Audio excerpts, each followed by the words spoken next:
أكبر. الحمد لله رب العالمين والصلاة والسلام على سيد الأنبياء والمرسلين. أما بعد فأعوذ بالله من الشيطان الرجيم. بسم الله الرحمن الرحيم. الف لام را. سورہ یونس مکیہ صورت ہے اور اس کی ابتدا حروف مقطعات میں سے ایک حروف مقطع الف لام را اس سے ہو رہی ہے. تلک آیات الکتاب الحکیم، یہ کتاب حکیم کی آیتیں. تل کا من ہوتا ہے وہ، ٹھیک ہے نا. تو اب جب شان کے لیے بات آتی ہے نا پھر وہ اتنا بڑا اس لیے، ٹھیک ہے. الف لام میم ذالک الکتاب، ٹھیک ہے.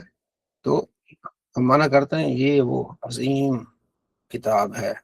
ذالک الکتاب، وہ کتاب، یعنی رتبے کے لیے وہ اتنا آدمی ہے، بڑا آدمی ہے. تو یہ عربی میں اس کی فصاحت ہے کہ ذالک، بہت عظمت والی چیز کو، وہ کتاب، ٹھیک ہے.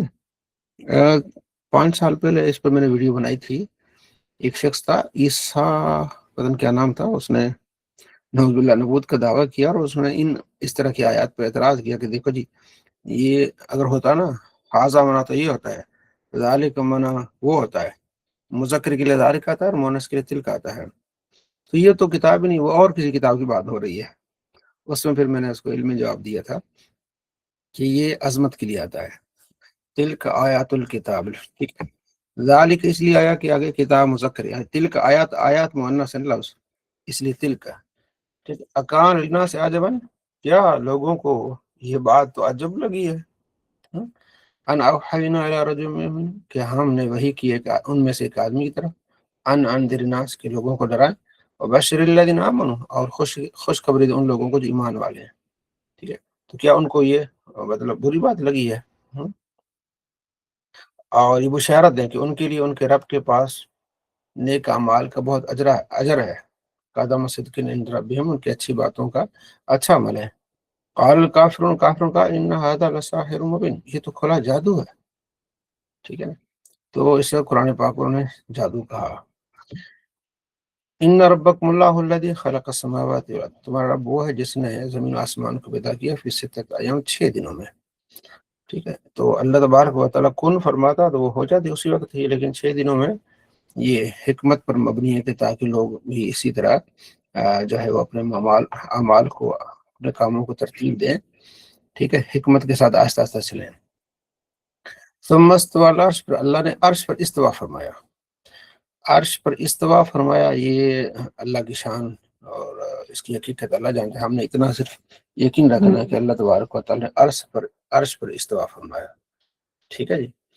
اب اس میں 2 موقف ہیں. ایک یہ ہے اہل سنت کا کہ اللہ کے لیے مکان نہیں ہے، صرف ہم یہ کہیں گے ان کی اپنی شان کے لائق اس نے استوا فرمایا. تو جو اہل حدیث رات وہ کہتے ہیں مکان ہے، اللہ آسمانوں پر ہے. ٹھیک ہے جی. تو ہم کہتے ہیں کہ نہیں، اللہ کے لیے مکان نہیں ٹھہرایا جا سکتا. ٹھیک ہے نا. جمہور محدثین فقہا اس کی طرف گئے ہیں. ٹھیک ہے. تو ہم کہتے ہیں کہ عرش کی طرف یہ بھی کہنا کہ اللہ اوپر ہے، یہ بھی نہیں کہنا. صرف بچوں کو سمجھانے کے لیے کہا جاتا ہے کہ اللہ اوپر ہے، اللہ کے لیے کوئی مکان نہیں ہے. اچھا، وہ پھر دلیل دیتے ہیں کہ ایک صحابی تھے، انہوں نے اپنی لونڈی کو تھپڑ مارا. تو نبی علیہ السلام کے پاس آ گئے، یا رسول اللہ مجھے، جب میں نے ان کو تھپڑ مارا ہے تو مجھے نا بڑا دکھ ہوا، تو میرے سے مسٹیک ہو گئی. آپ نے فرمایا کہ اس کو لے آؤ، اس لونڈی کو. اس کو جب لایا گیا تو اس نے پوچھا کہ رب کدھر ہے؟ تو اس نے اشارہ کیا آسمانوں کی طرف. آپ نے فرمایا کہ یہ تو ایمان والی، اس کو آزاد کر دو. اب اسے دلیل لیتے ہیں کہ دیکھیں نبی علیہ السلام کے سامنے جو ہے اس نے عرش کی طرف اشارہ کیا ہے، لہذا مکان کی جہت اللہ کے لیے جہت رکھی جا سکتی ہے. اس پر علامہ ابن حجر عسقلانی یا دیگر محدثین نے جواب دیا کہ ایک عام آدمی جو بالکل لے مین ہے، اس کے لیے اس کے ایمان کی علامت ہے یہ کہ ہاں جی وہ مانتا ہے رب کو. ابھی اس سے نبی علیہ السلام نے صرف اس کو اس اشارے پر چھوڑ دیا کہ ہاں اس کا ایمان ہے. اب اس سے یہ نہیں لیا جائے گا دلیل کہ بھائی اس کے لیے مکان جو ہے نا وہ تیار کیا جائے، چونکہ وہ ایک بالکل ہی ان پڑھ اور بالکل جو ہے نا پینڈو لڑکی تھی. یہ ابن حجر عسقلانی نے لکھا ہے. اچھا، وہابیوں کا بڑا مولوی زبیر وہ کہتا دیکھیں جی، جو سنی ہے نا، صحابی اس عورت کا مذاق اڑاتے ہیں اور ان کو پینڈو کہتے ہیں. بھائی پینڈو ہم تو نقل کر رہے ہیں ابن حجر اسقلانی سے، انہوں نے یہ بات کیا. تو یہ کیا کرتے ہیں ان میں، یہ دو نمبر یہ ہوتی ہے کہ جو ہم بات کرتے ہیں نا کسی محدث کے بارے میں، وہ ہماری طرف منسوب کر دیتے ہیں. دیکھیں جی انہوں نے گستاخی کر دی اس چیز کی. بھائی یہ اوپر چلے جاؤ، وہ تو ابن حجر اسقلانی کہہ رہے ہیں کہ بالکل وہ ناخواندہ نہ ان پڑھ تھی، بس اس کے لیے اشارہ اس کو سمجھا گیا کہ ہاں یہ رب کو مانتی ہے. ٹھیک ہے. تو میرا جو مقالہ پی ایچ ڈی کا وہ زبیر علی زئی پر ہے. حافظ زبیر علی زئی کے اعتراضات کا تنقیدی جائزہ. اہل حدیث کے بہت بڑے محدث ہیں، ان کو محدث اثر کہتے ہیں اہل حدیث. نسائی، ابن ماجہ، ترمذی، ابو داؤد، ان حدیث پر جو حکم آتا ہے نا کہ صحیح یا ضعیف ہیں وہابیوں کے نزدیک، اس نے لگایا ہے. بہت خرابی ڈالی ہے اس نے. ٹھیک ہے. صحیح حدیث کو ضعیف کرنا اس کا کام تھا، ضعیف کو صحیح کرنا. جو ان کے مسلک پر بیٹھتی تھی حدیث، چاہے وہ ضعیف ہو صحیح کر دیتے تھے. سنیوں کی جو تائید میں حدیث ہوتی تھی نا، وہ اس کو ضعیف کرتے تھے. یہ اس کا، تو میں نے اس پر یہ کام کیا تھا پی ایچ ڈی کا. مثلا اس کا ایک اسلوب ہے، اسلوب ایک طریقہ کار ہوتا ہے. آپ کا طریقہ کار یہ ہے کہ آپ صبح اٹھتے ہیں، منہ دھوتے ہیں، ٹھیک ہے جی، آپ اپنا مسواک کرتے ہیں، برش کرتے ہیں، پھر مطلب اس طرح اسے اسلوب کہتے ہیں. تو اس کا اصول بھی ہے. ابو داؤد میں، ترمذی، نسائی، ابن ماجہ میں جب وہ حدیث کے بارے میں بحث کرتے ہیں تو حدیث کا حکم لگتے ہیں کہ اس کی سند صحیح ہے. اس حدیث کی جو موجودہ جو جس سند سے آیا ہے نا، یہ سند ٹھیک ہے. یہ موجودہ جو سند جو اس ابو داؤد میں، یہ سند ضعیف ہے. حدیث ضعیف یا حدیث صحیح نہیں کہتے ہیں. حدیث صحیح کہنے کا مطلب یہ ہوتا ہے کہ اس حدیث، یہ حدیث جو ہے نا، جتنی بھی دنیا میں کتابوں میں آئی ہے نا، تو ان ساروں کا رزلٹ یہ نکلا کہ حدیث صحیح ہے. اس کا مطلب یہ ہوتا ہے. تو یہ حدیث جو پوری دنیا میں جتنی بھی روایتیں، جتنی بھی کتابیں، ان میں یہ حدیث پائی گئی ہے نا، تو اس پر ہم نے ریسرچ کی. ہاں یہ حدیث صحیح ہے، یہ حدیث ضعیف ہے. اس کو کہتے ہیں حدیث صحیح، حدیث ضعیف. جب آپ کہتے ہیں نا یہ اسناد حسن، اس کی سند ٹھیک ہے، اس کی سند جو ہے وہ ضعیف ہے، تو مطلب یہ کہ آپ اس ایک حدیث جو یہاں اس کتاب میں ابو داؤد میں 760 نمبر مثلا حدیث ہے، اس پر آپ بحث کر رہے ہیں. تو اس کا یہ اصول تھا کہ اس حدیث کی سند پر بحث کرتے تھے کہ اسناد حسن، اسناد صحیح، کہ اس کی سند ٹھیک ہے، اس کی سند کیا ہے، صحیح ہے، اس کی سند ضعیف ہے. اچھا، یہ اس کا اسلوب ایسا ہی کرتا تھا. لیکن جہاں اس کی تائید کے بارے میں، جہاں ان کی جو معاملات کے بارے میں کوئی ایسی روایت ہو جو ضعیف ہو نا، اس کو سند ضعیف نہیں کہتے تھے، پھر کہتے تھے حدیث صحیح، یہ حدیث حسن. اس کا اپنا قانون بدل دیتے تھے. مثلا میں آپ کو مثال دوں. ابو داؤد شریف میں حدیث ہے، منقطع ہے. منقطع یہ کہ تابعی کہہ رہا ہے، تابعی کہہ رہا ہے کہ نبی علیہ السلام نے سینے پہ ہاتھ رکھے. اب تابعی اگر کہے اس نے صحابی کو، نبی علیہ السلام کو تابعی نے تو نہیں دیکھا، نبی علیہ السلام کو صحابی دیکھتا ہے. تو اب یہاں اس کو کہتے ہیں منقطع روایت، کہ تابعی کہہ رہا ہے کہ نبی علیہ السلام نے سینے پہ ہاتھ باندھا ہے، اور اس سے پہلے حدیث ہے حضرت علی کہتے ہیں سنت یہ ہے کہ ناف کے نیچے باندھنا ہے. اس کو کہہ رہا ہے سند ضعیف ہے، اور اس کو کہہ رہا ہے حدیث صحیح ہے. پھر اس کو پھر آگے عربی میں اس کا تھوڑا سا وضاحت کر رہا ہے کہ اس جو روایت ہے نا، اس کو تائید ملتی ہے مسند احمد میں ایک روایت ہے. لہذا وہ جو حسن روایت ہے نا مسند احمد میں، وہ روایت اس کی تائید میں ہے، اور یہ صحیح ہو گئی. اب کتنا مطلب یہ ہے عوام کو بیوقوف بنانا ہے کہ یہ حدیث تو منقطع پکی ضعیف ہے، لیکن اس سند جو حدیث مسند احمد میں ہے، وہ حدیث حسن ہے. اس حسن سے جب یہ ملی تو یہ صحیح ہو گئی ہے.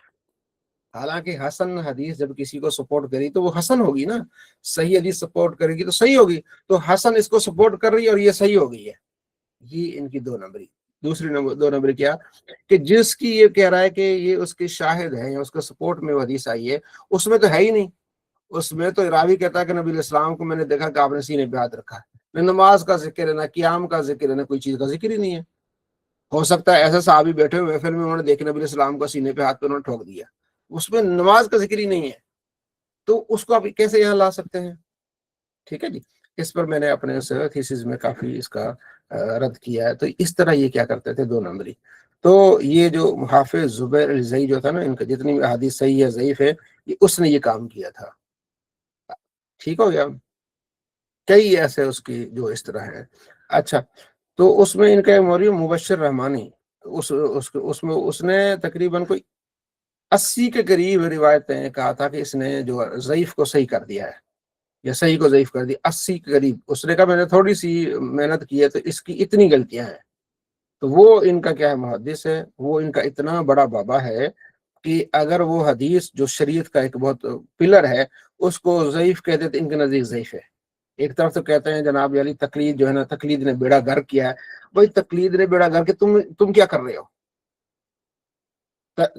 تم اس کو جو وہ ضعیف کہہ رہا تم اس کو ضعیف مان رہے ہو. حدیث نبی علیہ السلام کا فرمان ہے، تو اس اپنے بابے کے کہنے کی وجہ سے تم نبی علیہ السلام کے فرمان کو ریجیکٹ کر رہے ہو. ان کے نزدیک حدیث ضعیف ہے جو وہ سمجھو کہ کوڑے کرکٹ میں ڈالنے والی چیز ہے، نعوذ باللہ. اس طرح وہ حدیث ضعیف کو دیکھتے ہیں. تو کیا ضعیف حدیث سب کے نزدیک ضعیف ہوتی ہے؟ کسی نے ضعیف کہا، کسی نے حسن کہا، کسی نے صحیح کہا، تو اس پر ریسرچ کی جاتی ہے. لیکن یہ کہنا ضعیف ہے بس جی اس کو ڈبے میں ڈال دو، ڈسٹ بن میں. تو یہ بہت شدت پسندی انہوں نے اختیار کی تھی. اس نے دو چالاکیاں کی تھی حافظ زبیر الجزئی نے. تو اس پر میں نے خاص طور پر پی ایچ ڈی کی کہ یہ دیکھو یہ کہاں کس طرح دو نمبریاں کرتا ہے، کس طرح جو چالاکیاں کرتا ہے. اس کی کتاب ہے اہل حدیث ایک صفاتی نام ہے، تو اپنے آپ کو اہل حدیث کہہ کے کہتا ہے ہمارا نام، ٹھیک ہے. تو اس میں پھر میں نے ساری کتابیں اس کی پڑھی. جب آپ کسی پر پی ایچ ڈی کرتے ہیں تو ساری کتابیں پڑھتے ہیں، سارے طریقے دیکھتے ہیں، ان کی چالاکیاں دیکھتے ہیں. تو وہ پھر میں نے اس میں پھر یہ بھی ہے، اس ٹاپک ایک یہ بھی ہے کہ اللہ نے عرش پر اس طرح فرمایا اپنے شان کے لائق، اس کے لیے جگہ ہم تعین نہیں کریں گے، ٹھیک ہے جی. وہ کاموں کی تدبیر فرماتا ہے، اس کی اذن کے بغیر کوئی سفارش نہیں کرے گا. یہ تمہارا رب ہے، اس کی عبادت کرو اور کیا کرو، نصیحت افراد کرو. کیا تم نصیحت حاصل نہیں کرتے؟ اسی کی طرف تمہیں لوٹنا ہے، اور اللہ کا یہ سچا وعدہ ہے، اس نے پیدا کیا تو وہی اٹھائے گا اور بدلہ دے گا ان لوگوں کو جو اچھی مال کیا عدل کے ساتھ، ٹھیک ہے. اور جنہوں نے کفر کیا ان کے لیے شراب، ٹھیک ہے، پانی ہوگا کھولتا ہوا اور عذاب علیم ہوگا، اس وجہ سے کہ وہ کفر کرتے ہیں، ٹھیک. وہی ذات ہے جس نے سورج کو چمکدار بنایا، نور کا، چاند کو نور والا بنایا، اور اس نے اسی طرح حساب لگائے، یعنی سالوں کے حساب لگائے اللہ تبارک و تعالیٰ کہ اس طرح سورج نکلے گا، اس طرح چاند نکلے گا، تو پورے سال کا ایک روٹین ہے. اور وہی اللہ تعالیٰ کی تخلیق میں ہی راتوں کے اختلاف ہے، ٹھیک ہے، یعنی رات بڑی ہوتی ہے کبھی چھوٹی ہوتی ہے. تو اللہ نے زمین و آسمان کو پیدا کیا، یہ نشانیاں ہیں پرہیزگاروں کے لیے جو اللہ کی امید لقاء یعنی ملاقات کی، یعنی مرنے کے اٹھنے کی وہ امید نہیں رکھتے، دنیا پہ راضی ہیں، اسی پہ بیٹھے ہوئے ہیں اور ہماری آیتوں کے سے غافل ہیں. وہ ان کا ٹھکانہ جہنم ہے، سبب اس کے کہ جو انہوں نے کمائے گا. جو ایمان والے ہیں اور اللہ نے ان کو ہدایت دی ہے ایمان کی، تو ان کے لیے نہریں ہیں، ان کے لیے باغات ہیں جن کے نیچے نہریں بنے ہوں گی، اور ہمیشہ کے لیے ان کے لیے جو ہے وہ باغات ہیں اور جنت ہے. دعواہم، ان کی آخری دعا کیا ہوتی ہے، سبحانک اللہم، اللہ تو پاک ہے. اور ان کا تحیت کیا ہے، یعنی ان کا سلام کیا ہے، سلام، یعنی ان کا بول چال کی ابتدا کیا ہے، سلام سلام. وآخر دعواہم، اور ان کی آخری دعا الحمدللہ رب العالمین، کے تمام تعریفیں اللہ کے لیے ہیں. تو یہ اللہ تبارک و تعالیٰ پہلے رکوع میں اس چیز کا ذکر فرمایا. دوسرا جو رکوع اللہ فرماتے ہیں اگر لوگ جو جلدی کرتے نا خیر میں، اگر ہم ان کو دیں نا جلدی، جس طرح جلدی کرتا بتا خیر کی، تو یہ کس کی جلدی کرتے ہیں، شر کی، کہ مطلب غصے میں آ کے کہتے ہیں کہ جناب علی یہ تباہ ہو جائے، برباد ہو جائے. تو اللہ تبارک و تعالیٰ فرماتا ہے اگر اللہ لوگوں کی بدعمالی کی سزا میں، ان کو نقصان پہنچانے میں بھی اسی طرح جلدی کرتا جتنی وہ ان کو نفع کے طلب میں ان کی جلدی کرتا ہے، تو ان کے کام ہو چکا ہوتا، ٹھیک ہے. اور یعنی اللہ جو ان کو اتنی جلدی ان کو فوراً صلاح نہیں دیتا. وَإِذَا مَسَّ الْإِنسَانَ الضُّرُّ، جب انسان کو تکلیف پہنچتی تو ہمیں پکارتا ہے، لِجَنبِهِ او قاعدًا او قائما، کھڑے ہو کے، بیٹھے ہو کے، پہلو کرتے رات اللہ اللہ کرتے ہیں، اللہ آسانی کر دے. جب ہم اس سے وہ آسانی کر دیتے ہیں، پریشانی نکال دیتے ہیں، تو ایسا نکل جاتا ہے جیسے اس کو تکلیف ہی نہیں پہنچی تھی. یعنی کہ جب پریشانی میں تو ہر وقت اللہ اللہ کرتا رہتا ہے، اور جب پریشانی سے نکلتا ہے تو جناب علی ایسا جیسے ہے اس نے ہم کو پکارا ہی نہیں تھا. تو اللہ کو خوشی غمی میں دونوں حالتوں میں پکارنا چاہیے. آپ علیہ السلام فرماتے ہیں جو یہ چاہتا ہے کہ میری دعائیں مشکل حالات میں قبول ہوں، تو انہیں چاہیے کہ وہ اچھے حالات میں، جب کوئی پریشانی نہیں ہے، کوئی بیماری نہیں ہے، اللہ کا ذکر کرتا رہے، اللہ سے مانگتا رہے. آگے اللہ فرماتے بہت سارے قوموں کا ہم نے اس سے پہلے ہلاک کیا ان کے ظلم کی وجہ سے. رسول آئے، واضح نشانے لے کے آئے، ٹھیک ہے، اس پر ایمان نہیں لے آئے، تو ہم نے مجرموں کا اسی طرح کام کیا. پھر اس کے بعد اور لوگ آئے، ٹھیک ہے. جب وَإِذَا تُتْلَىٰ عَلَيْهِمْ آيَاتُنَا بَيِّنَاتٍ، اور جب آپ اللہ تتلیٰ علیہم آیاتنا بینات، ان لوگوں پر ہماری آیتیں تلاوت کی جاتی ہیں. قال الذین، کہتے ہیں وہ لوگ، لا یرجون لقاءنا، جو ہماری لقاء یعنی ملاقات کی امید نہیں رکھتے. تو اللہ کی ملاقات کب ہوگی؟ قیامت کے دن. تو اس بندے کی ذہن میں ہوگا نا جس کو مرنے کے بعد اٹھنے کا یقین ہے.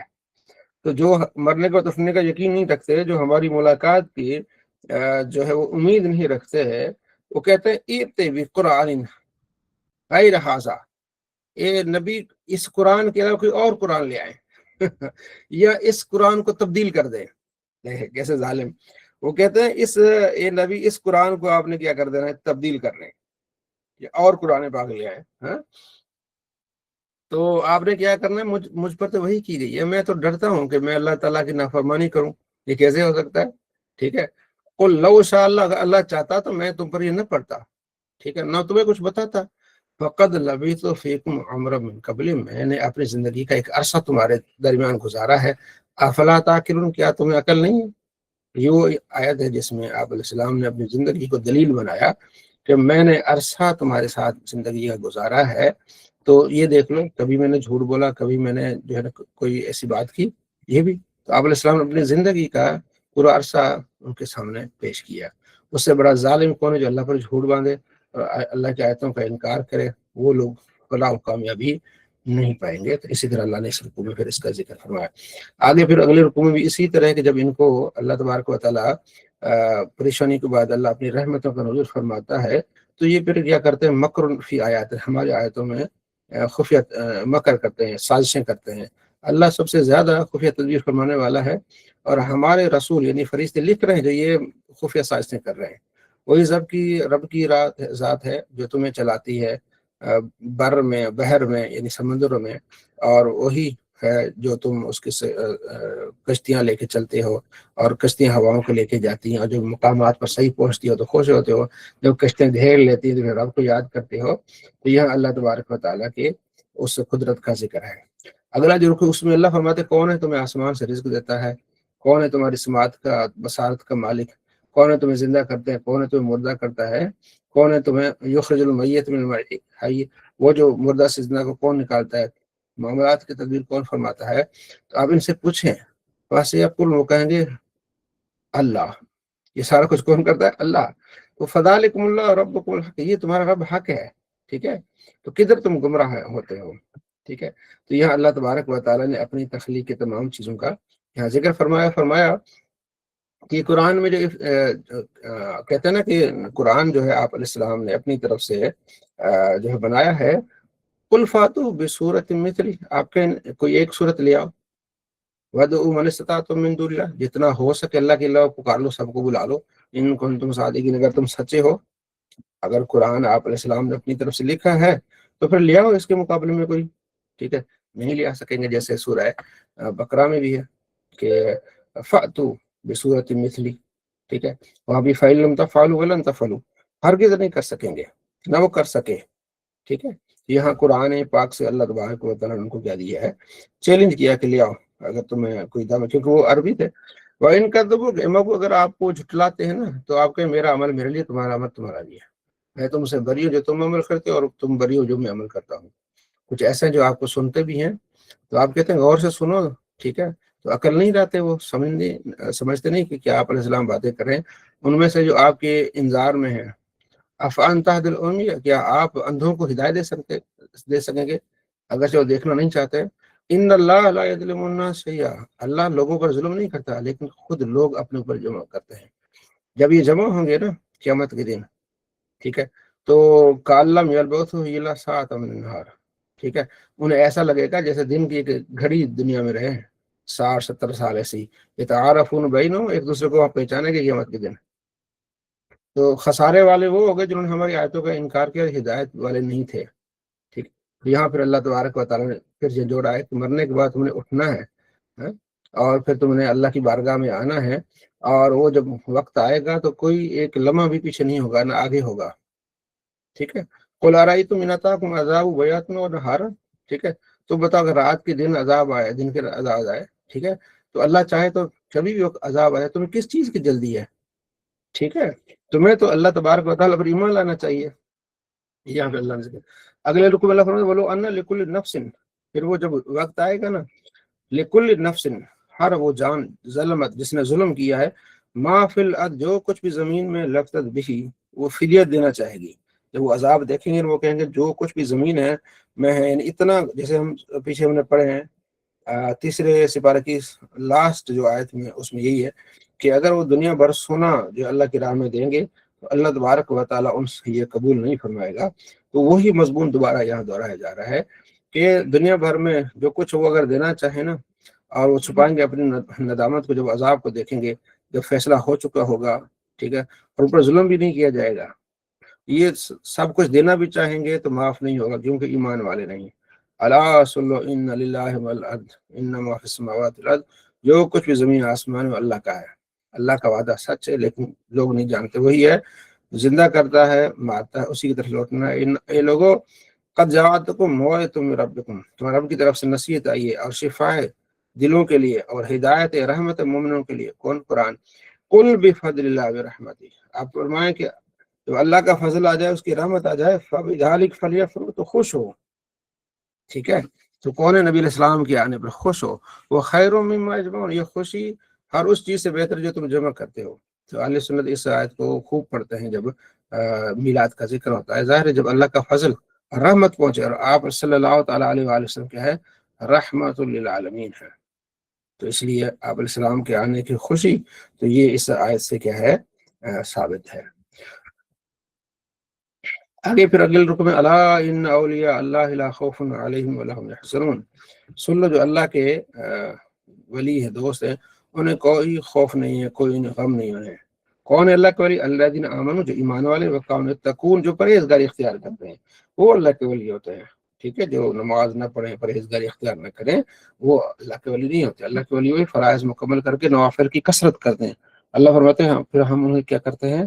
انہیں اپنا محبوب بنا لیتے ہیں، پھر ہم ان کے ہاتھ بن جاتے ہیں، کان بن جاتے ہیں. ٹھیک ہے جی، تو پھر جو مانگتا ہے اسے عطا ہو جاتا ہے. لہم البشریٰ فی الحیات الدنیا وفی الآخرہ، ان کے لیے دنیا آخرت میں خوشخبری ہے.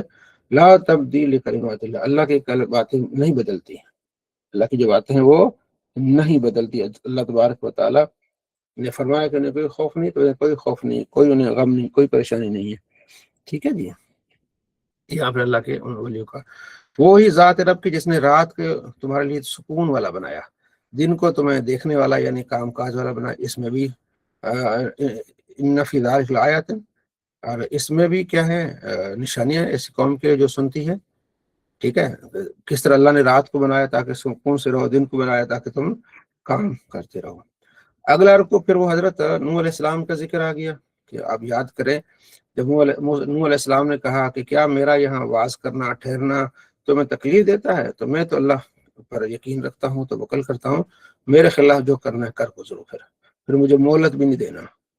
میں تمہیں کیا کرتا ہوں؟ میں تو تمہیں صرف جو ہے تبلیغ کرتا ہوں، کوئی تم سے اجرت نہیں مانگتا، اور میرا اجرت مجھے اللہ دے گا. اور میں وامرت، اور مجھے حکم ہے کہ ان اکون من المسلمین، کہ میں مسلمانوں ہی میں سے رہوں، کہ میں مسلمان ہوں.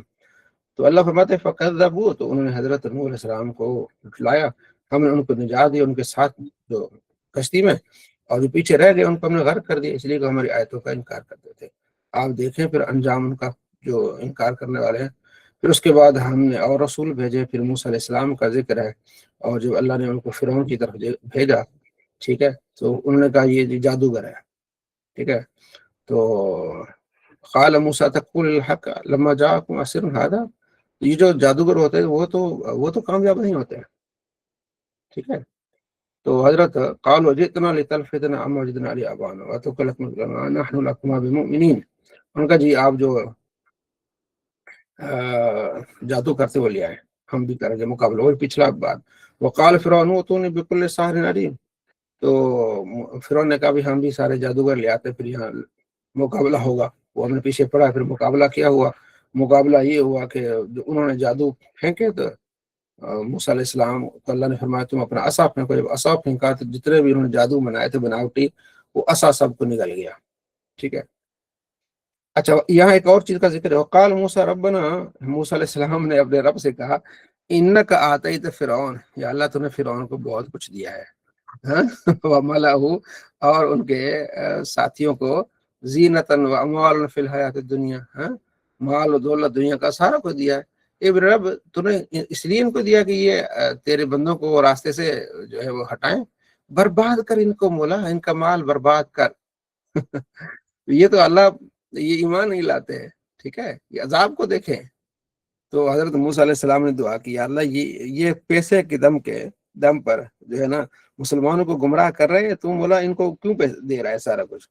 اللہ تبارک و تعالیٰ نے پھر موسیٰ علیہ السلام کی دعا قبول کی، قال قد اجیبت دعوتکما فاستقیما، ٹھیک ہے۔ اور پھر مفسرین کہتے ہیں جو ہے وہ 40 سال بعد دعا قبول ہوئی، ٹھیک ہے۔ اس انداز سے دعا قبول ہوئی کہ اللہ نے بھیجا کہ تم جو ہے نا اپنی قوم کو لے کے نکلو۔ قوم کو لے کے نکلے تو پھر پیچھے سے بنی اسرائیل فرعون والے آگے، ٹھیک ہے جی، آگے دریا آ گیا، موسیٰ علیہ السلام نے اس میں عصا مارا تو 12 رستے بن گئے، پیچھے سے فرعون بھی آ گیا۔ تو موسیٰ علیہ السلام ان کی قوم آدھے دریا میں پہنچے تھے، تو فرعون اور ساتھی جو ہے یہ جو ہے دریا کے کنارے میں تھے۔ جب قوم ان کی جو حضرت موسیٰ علیہ السلام قوم کنارے پہنچے، وہ بیچ میں آ گئے تو دریا مل گیا، ادرک الغرق کو، تو غرق نے، دریا نے ان کو غرق کر دیا۔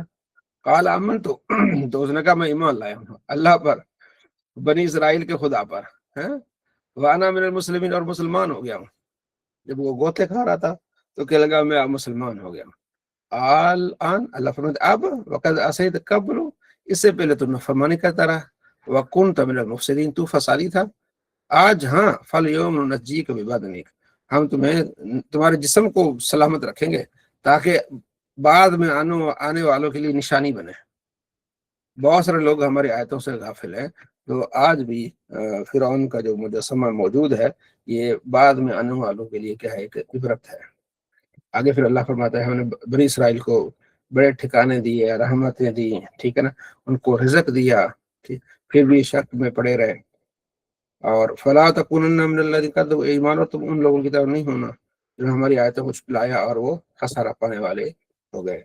یا ایھا الناس ان کنتم فی شک من دینی، آپ فرما دے اے لوگو اگر تم میرے اس دین میں شک کرتے ہو، فلا اعبد الذین تعبدون من دون اللہ، میں عبادت نہیں کروں گا ان کی جن کی تم عبادت کرتے ہو، ولکن عبد اللہ الذی یتوفاکم، میں تو اس رب کی عبادت کروں گا جو تمہیں مارے گا، وامرت ان اکون من المسلمین، اور وہی اسی کا حکم ہے کہ میں مومن ہو جاؤں، وان اقیم وجہک للدین حنیفا، اور قائم کریں آپ اللہ کے لیے دین کو، ولا تکونن من المشرکین، اور مشرکوں میں سے مت ہو جائیں، ولا تدعوا من دون اللہ، اور اللہ کے علاوہ کسی اور کو مت پکاریں۔ اب یہاں من دون اللہ تدعو یعنی تعبدو، جتنے بھی مفسرین وہ کہتے ہیں ولا تعبدوا من دون اللہ کے علاوہ کسی اور کی بات مت کریں جو تمہیں نہ فائدہ دے سکتے ہیں نہ تمہیں نقصان دے سکتے ہیں۔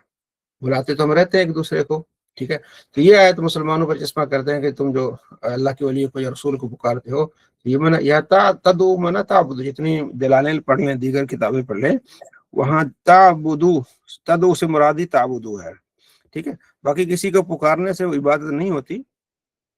تو یہاں اس چیز کا حکم ہے کہ آپ نے اللہ کی بات کرنی ہے، ان دوسروں کی بات نہیں کرنی، اللہ کو چھوڑ کے کفار سے متعلق جو نہ فائدہ دے سکتے ہیں نہ نقصان، ٹھیک ہے۔ اگر تم نے ایسا کیا، کسی اور کی بات کی، فَإِنَّكَ إِذًا لَّمِنَ الظَّالِمِينَ، تب تو تم ظالم ہو۔ وَإِن يَمْسَسْكَ اللَّهُ بِضُرٍّ فَلَا كَاشِفَ لَهُ، اگر اللہ تمہیں کوئی نقصان پہنچانا چاہے تو کوئی اس کو دور نہیں کر سکتا، اور اگر تمہیں اللہ خیر بھلائی دے تو کوئی اس کو لوٹا نہیں سکتا، ٹھیک ہے۔ یہ اللہ تبارک و تعالیٰ کی قدرت ہے، اور حاکمین ہے، وہی سب کچھ جاننے والا ہے۔ آگے سورہ ہود، الف لام را، کتاب احکمت آیات، اس کی آیتیں حکمت والی ہیں۔ پھر اللہ تبارک و تعالیٰ ہم اپنی طرف سے اس کو تفصیل سے بیان کر رہے ہیں۔ اللہ تعبدوا الا اللہ، اللہ کے علاوہ کسی کی بات نہیں کرنی، میں صرف اللہ کی طرف سے ڈرانے والا ہوں، بس یہ کہ اللہ استغفار پڑھو، اپنے رب سے دعائیں مانگو، اللہ تبارک و تعالیٰ کی طرف رجوع لاؤ، ٹھیک ہے، وہ تمہیں اچھا کارساز مال دولت دے گا ایک مدت تک، ٹھیک ہے۔ یہ اللہ تبارک و تعالیٰ فرماتا ہے کہ تم دنیا میں رہتے ہو استغفار پڑھو، اللہ کو یاد کرو، اللہ تمہاری دنیا بھی بہتر فرمائے گا۔ وما من دابۃ فی الارض الا علی اللہ رزقها، جو بھی چلنے والا ہے، جانور ہے، پرندہ ہے دنیا پہ، اس کا رزق اللہ پر ہے، اللہ ہی ہر ایک کو رزق دینے والا ہے، ٹھیک ہے جی۔ وَيَعْلَمُ جانتا ہے مستقرہ اس کے پیدا ہونے کے جگہ، و مستودع اور وہ کہاں مرے گی، اس کی قبر کو بھی اللہ تبارک و تعالیٰ جانتا ہے کہ اس نے کہاں پیدا ہونا ہے اور اس نے کہاں مرنا ہے۔ کل فی کتاب مبین، ہر چیز کتاب مبین لوح محفوظ میں لکھی ہوئی ہے۔ وہی رب جس نے آسمان اور زمین کو 7 دنوں میں پیدا کیا، پھر وکان عرش الماء، اس کا عرش پانی پر تھا، لیبلوکم ایکم احسن عملا، تاکہ تمہیں آزمائے تم میں سے کون اچھے عمل کرتا ہے۔ ٹھیک ہے، پھر اگلا رکوع اسی میں بھی اسی چیز کا مضمون ہے کہ جب انسان کو ہم انسان کو اپنی طرف سے رحمتیں دیتے ہیں اور ان سے پریشانی دور کرتے ہیں تو وہ ناشکر ہو جاتا ہے۔ ٹھیک ہے، اور جب ہم تنگیاں دیتے ہیں تو پھر وہ گڑ گڑاتا ہوا ہماری طرف آتا ہے۔ تو یہ بتایا گیا کہ انسان کو ہر حالت میں اللہ تبارک و تعالیٰ کا شکر گزار بننا چاہیے۔ نبی علیہ السلام فرماتے ہیں جو کھانا کھا کے الحمدللہ کہتا ہے، پانی پی کے الحمدللہ کہتا ہے، تو اس نے اللہ کا شکر ادا کیا۔ ٹھیک ہے، اللہ تبارک و تعالیٰ بار بار یہ فرما رہا ہے کہ نا شکر مت ہوا کرو، لئن شکرتم لازیدنکم، اگر سورہ ابراہیم میں آتا ہے اگر تم شکر کرو گے اللہ تمہیں اور دے گا، وَلَئِنْ أَكَفَرْتُمْ إِنَّ عَذَابِي لَشَدِيدٌ، اگر تم نے کفر کیا تو میرا عذاب سخت ہے۔ پھر یہاں اللہ تبارک و تعالیٰ قرآن کا پھر چیلنج دیتا ہے، وہ جو کہتا ہے نا قرآن کو اللہ نے اپنی نبی علیہ السلام نے خود بنایا ہے، کل فرماتا فاتو بعشر سور مثلی، کوئی 10 صورتیں لے آؤ۔ پہلے ایک صورت کا، پھر 10 صورتوں کا کہ تم 10 صورتیں بھی لے آؤ نا، اس طرح اللہ کو چھوڑ کے اپنے جتنے بھی شرکا ہیں، ان کنتم صادقین، اگر تم سچے ہو۔ ٹھیک ہے، فَإِلَّمْ يَسْتَجِيبُوا لَكُمْ، تو کبھی بھی اس بات کو چیلنج کو قبول نہیں کر گے، فَاعْلَمُوا أَنَّمَا أُنزِلَ بِعِلْمِ، تو جان لو کہ اللہ کی طرف سے یہ نازل ہے، وہ ہے جس کے علاوہ کوئی معبود نہیں ہے۔ کیا تم مسلمان نہیں ہو؟ ٹھیک ہے، جو دنیا کی چیزیں چاہے گا، اس کی زینت چاہے گا، ہم اسے دیں گے۔ ٹھیک ہے، لیکن اس کا آخرت میں کوئی حصہ نہیں ہوگا، آخرت میں اس کے لیے کچھ نہیں ہوگا، اس لیے دنیا بھی جانی ہے اور آخرت میں۔ حضرت انس بن مالک رضی اللہ عنہ کہتے ہیں نبی علیہ السلام ربنا آتنا فی الدنیا حسنۃ وفی الآخرۃ حسنۃ وقنا عذاب النار، یہ دعا آپ علیہ السلام اکثر مانگا کرتے تھے، کیونکہ اس میں کیا ہے، دنیا بھی ہے اور آخرت بھی ہے۔ ٹھیک ہے، تو ہم نے دنیا بھی بہتر بنانی ہے اور آخرت بھی۔ پھر اگلا جو دور ہوئے اس میں حضرت نوح علیہ السلام کی پھر تبلیغ کا پورا ذکر ہے۔ یہ سورہ ہود میں اکثر انبیاء علیہ السلام کا ذکر ہے۔ یہاں شروع ہوتا ہے نوح علیہ السلام کا ذکر کہ ہم نے نوح کو ان کی قوم کی طرف بھیجا، اور انہوں نے جا کے کہا کہ میں تمہیں ڈر سنانے آیا ہوں کہ تم اللہ کے علاوہ کسی کی بات نہ کرو، ہاں میں تمہیں خوف دلاتا ہوں عذاب علیم سے۔ تو انہوں نے کہا، کافروں کے سرداروں نے کہا کہ ہم آپ کو انسان ایک پاتے ہیں بھائی، تو ہماری طرح ہے، تو ہم تیری کیوں اتباع کریں، اور تیری اتباع کرنے والے ذلیل لوگ ہیں، کمی لوگ ہیں۔ ٹھیک ہے، تو ہم پر آپ کی کوئی فضیلت نہیں ہے، ہم تو تمہیں جھوٹا سمجھتے ہیں، بل نظنکم کاذبین، حضرت نوح علیہ السلام کو کہہ رہے ہیں کہ ہم تو تمہیں جھوٹا سمجھتے ہیں۔ قال یا قوم، اے میری قوم، تمہیں پتہ نہیں ہے کہ میں تو اپنے رب کی طرف سے دلیلیں لے کے آیا ہوں، اللہ نے مجھے اپنی رحمت دی ہے، کہ تم پھر بھی اندھے پڑے جا رہے ادھر۔ میں تم سے کوئی مال نہیں مانگتا، کچھ بھی نہیں مانگتا، تو تمہیں کس چیز کی جو ہے وہ ہے۔ وَلَا أَقُولُ لَكُمْ عِنْدِي خَزَائِنُ اللَّهِ، میں یہ نہیں کہتا کہ میرے پاس خزانے ہیں اللہ کے، نہ میں علم غیب کا خود دعویٰ کرتا ہوں، اور نہ یہ میں کہتا ہوں کہ میں کوئی بادشاہ ہوں، میں تو اللہ کی باتیں کرتا ہوں۔ وہ کہتے نہیں نوح، تو ہم سے بہت جھگڑے کر رہا ہے، باتیں کر رہا ہے، تیری باتیں بہت ہو گئی ہیں، لیا جو کچھ لانا ہے۔ جب آپ بار بار تقریر ان کو کر رہے ہیں اور ان کو سمجھا رہے ہیں، نہیں لیا، جو عذاب کی باتیں کر رہے ہیں انہیں لیا پھر۔ ٹھیک ہے، حضرت نوح علیہ السلام کہا انما یاتیکم بہ اللہ ان شاء، عذاب تو اللہ ہی لے آئے گا جب اللہ چاہے، پھر جب اللہ لے آئے گا عذاب، وما انتم بمعجزین، پھر اس کو تم دور نہیں کرنے والے، پھر میری نصیحت بھی تمہیں کوئی فائدہ نہیں دے گی۔ لا ينفعكم نصیحتی ان اردت ان انصح لكم، اگر اللہ چاہے تو پھر میری نصیحت بھی تمہیں کوئی فائدہ نہیں دے گی، اگر اللہ تمہیں گمراہ کرنا چاہے لہذا تم لوٹو اللہ کی طرف۔ ان کا نہیں تم جھوٹے ہو۔ ٹھیک ہے، قل فرمایا ان افتریت فعلی اجرمی، اگر میں جھوٹا ہی ہوں تو میرا جھوٹ مجھ پر ہوگا، میں اس سے بری ہوں جو تم کرتے ہو۔ اللہ فرماتا ہے کوئی نہیں ہے، انہوں نے آپ کو جھٹلا دیا نا، وَأُوحِیَ إِلَىٰ نُوحٍ، نوح کی طرف وحی کی گئی کہ یہ اب آپ کی قوم پہ ایمان نہیں لانے والے۔ جب آپ ہو گئے مایوس ہو گئے تو پھر آپ نے کیا کرنا، وَاصْنَعِ الْفُلْکَ، آپ نے ایک کشتی بنانی ہے ہمارے سامنے۔ ٹھیک ہے، تو ان ظالموں سے آپ نے کوئی گفتگو نہیں کرنی، یہ اسی میں غرق ہو جائیں گے۔ نوح علیہ السلام نے کشتی بنائی، جب وہاں سے گزرتے تھے مذاق کرتے تھے، وہ سب کہتے ہیں کہ ہاں ٹھیک ہے آج تو مذاق کر لو، کر کے ہماری باری آئے گی۔ تو اللہ تبارک و تعالیٰ نے پھر حکم دیا یہاں تک کہ ہم نے کہا احمل، آپ نے اپنے ہر جوڑے کو جو ہے نا جانوروں کا اس کشتی پہ بٹھا دینا ہے۔ ٹھیک ہے، سارے اہل خانہ بھی سب بیٹھے ہیں، جب ایک جس پر قول ثابت ہو، یعنی جو کافر ہے تو کافر رہے گا، آپ کا ایک بیٹا پھر آگے آ رہا ہے کہ وہ کافر رہا، تو اللہ تعالیٰ کہو بسم اللہ مجریہا مرساہا، کشتی کو چلانے کا کی کنجی چابی ہے بسم اللہ مجریہا اور مرساہا، وہ چل پڑی پھر پہاڑوں، یعنی کہ پھر اللہ نے حکم دیا زمین کو یہ پانی نکال، اور اوپر سے بارش ہونے لگی، تو بارش ہی بارش، پہاڑوں تک پانی ہو گیا، تو نوح علیہ السلام کا بیٹا بھی پہاڑ پہ چڑھنے لگا، تو نوح علیہ السلام نے اپنے بیٹے سے کہا بیٹا ہمارے ساتھ سوار ہو جا، کافر مت بن، اس نے کہا میں پہاڑ پہ چڑھ جاؤں گا یہ مجھے پانی سے بچا لے گا، نوح علیہ السلام نے کہا آج اللہ کے حکم سے کوئی نہیں بچائے گا، جس پر اللہ رحم کرے گا وہی بچے گا، یہ بات ہو رہی تھی بیچ میں موج آئی خطرناک، وہ غرق ہو گیا بیٹا، ٹھیک ہے، تو ہم نے کہا یہ جو ہے نا زمین پانی اگل نکال، یہ آسمان پانی جو ہے نا وہ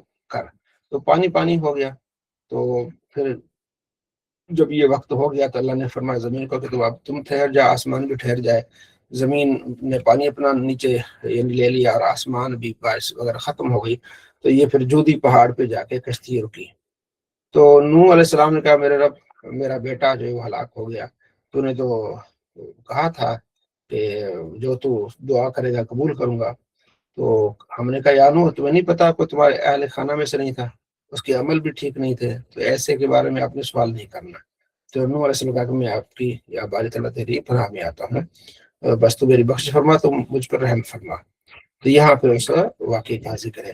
اگلا واقعہ پھر وَإِلَىٰ عَادٍ أَخَاهُمْ هُودًا، قوم ہود کا ہے، حضرت ہود علیہ السلام نے ان کو کہا کہ اللہ کے علاوہ کسی کی بات مت کرو، ہاں تم آگے بڑھنے والے نہ بنو، میں تمہیں جو تبلیغ کرتا ہوں صرف اسی لیے کہ اللہ کی طرف بن جاؤ، میں تم سے کوئی اجرت نہیں لیتا، میں تم سے کچھ بھی نہیں لیتا، تم استغفار پڑھو، تمہیں اللہ تبارک و تعالیٰ بہت موسلادھار بارش عطا فرمائے گا، تمہارے کھیتوں میں ہر چیز میں بہت کچھ ہو جائے گا، ان کہ نہیں نہیں ہم تمہیں ماننے والے نہیں ہیں، ٹھیک ہے، تو آپ کی باتیں ہمیں پسند نہیں ہیں، تو بالآخر ان پر بھی کیا آیا، عذاب آیا۔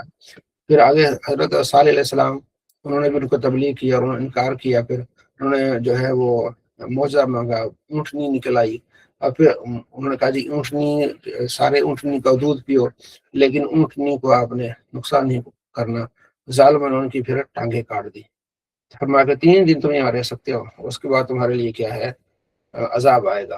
پھر ایسا ہی ہوا کہ ہم نے نجات دی صالح علیہ السلام کو جو ان کے ساتھی تھے، اور خسارے میں وہ پڑ گئے، اچانک ایک چنگھاڑ آئی، سارے جو ہے نا وہ گھٹنوں بل پڑے ہوئے تھے، اور ان پر عذاب آ گیا۔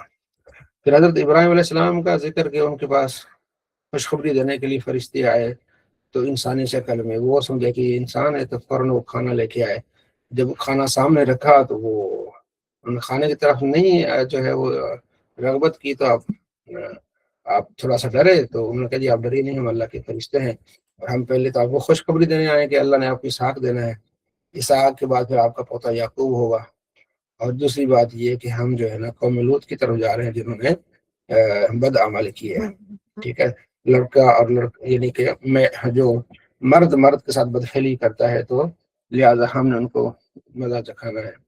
پھر وہ فرشتے لوط علیہ السلام کے پاس ہے، ان کا دل بڑا تنگ ہو گیا، انہوں نے سمجھا کہ نوجوانوں کی شکل میں آئے تھے فرشتے، کیونکہ یہاں کے جو لوگ ہیں یہ امرد کہتے ہیں نوجوان لڑکا جس کو داڑھی نہیں آتی، تو یہ اس کی طرف بڑے مائل ہوتے ہیں، تو حضرت لوط علیہ السلام نے کہا کہ اے میری قوم تم کیوں آئی ہو، میرے مہمان آئے ہیں، تمہارے لیے یعنی میری قوم کی لڑکیاں، ان سے شادی کرو، ان سے اپنی ضروریات پوری کرو، تو مجھے کیوں رسوا کر رہے ہو میرے مہمانوں کے بارے میں، میرے مہمان آئے، تم کس بری نیت سے آئے ہو، تم میں کوئی بندہ کلمت ہے نہیں، تو ان کا قال لقد علمت ما لنا فی بناتک من حق، آپ کو بتا رہی ہیں، ہم جو چاہتے ہیں، ہم یہ چاہتے ہیں، ہم تو لڑکوں کے ساتھ کام کرتے ہیں، تو لہٰذا آپ یہ لڑکے ہمارے حوالے کر دیں، تو فرشتوں نے کہا کہ اے لوط آپ پریشان ہو، ان کو آنے دیں، بس وہ جیسے ان کو آپ یہاں سے نکل جائیں، ٹھیک ہے، رات کے پیر نکل جائیں، پھر اللہ تبارک و تعالیٰ کی طرف سے ان پر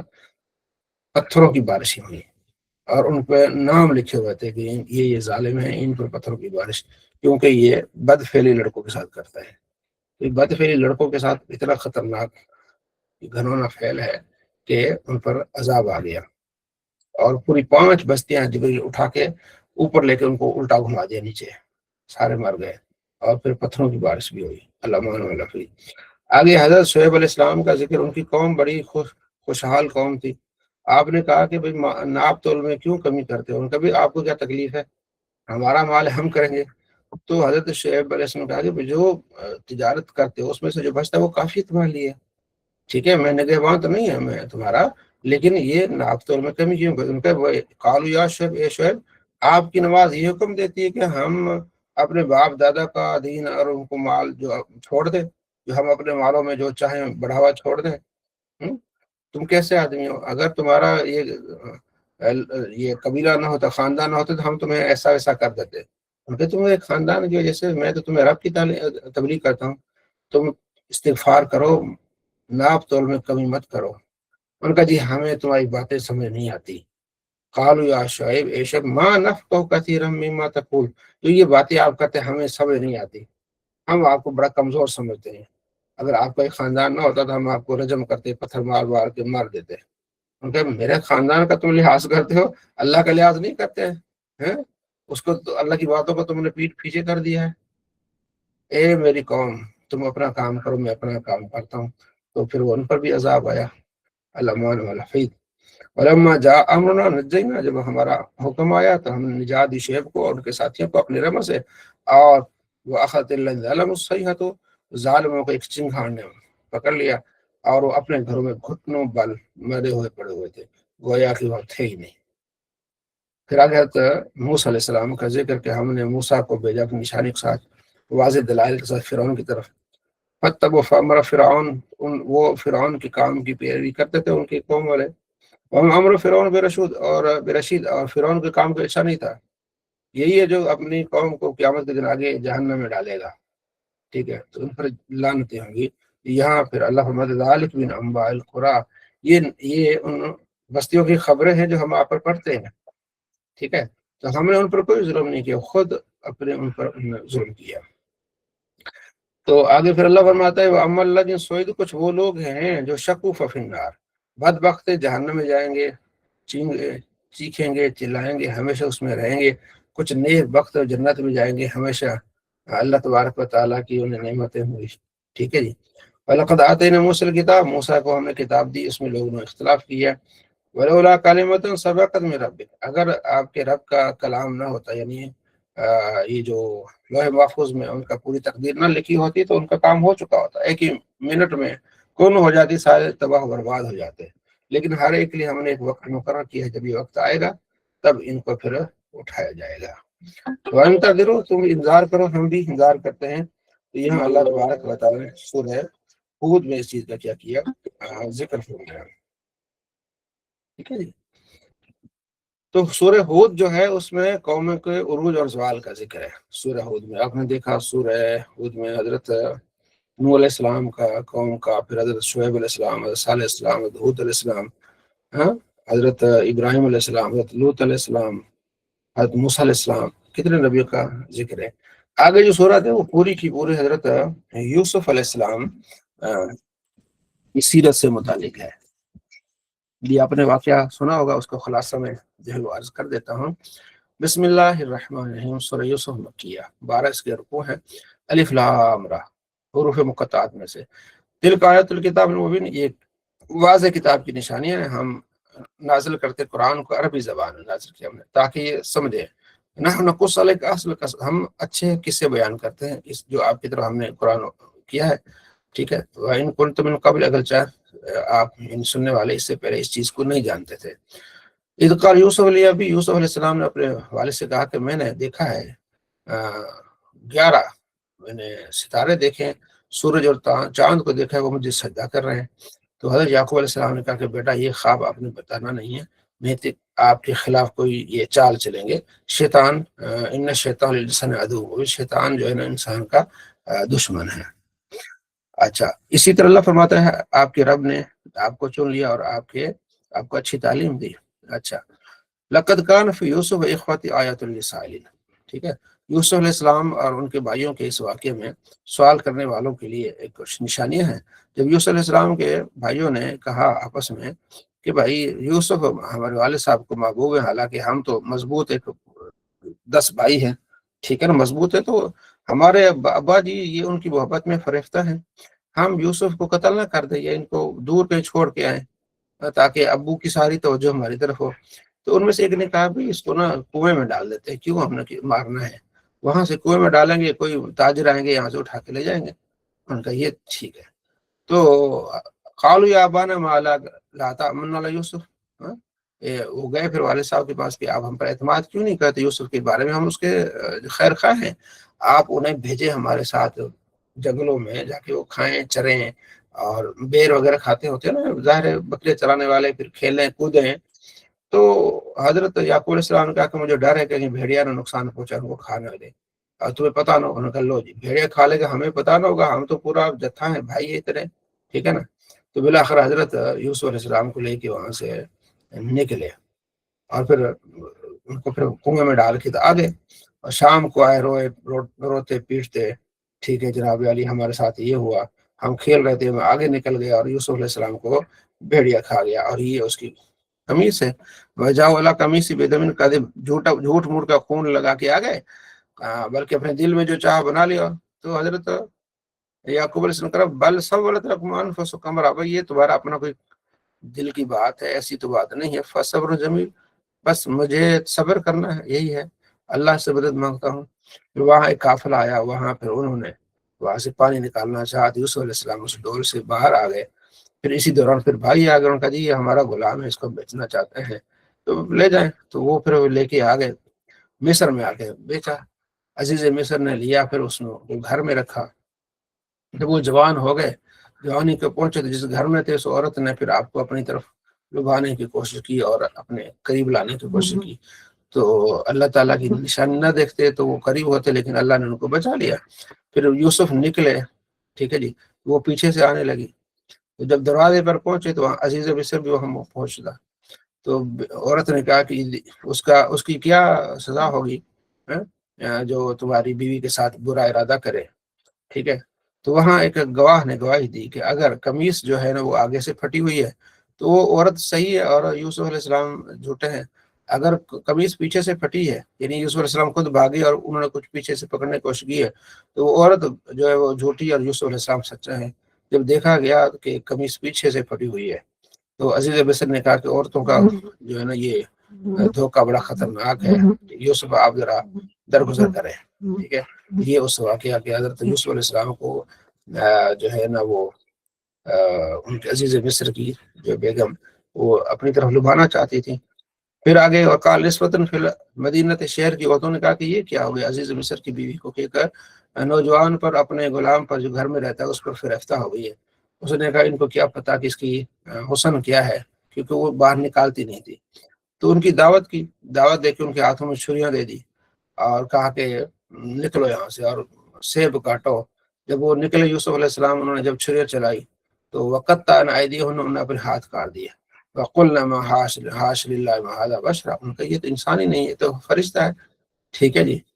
تو اس وقت پھر یہ معاملہ ہو گیا، پھر یوسف علیہ السلام جو ہے وہ ان کی باتوں میں نہ آئے، بالآخر یوسف علیہ السلام کو انہوں نے پھر جیل میں ڈلوا دیا، زلیخا نے۔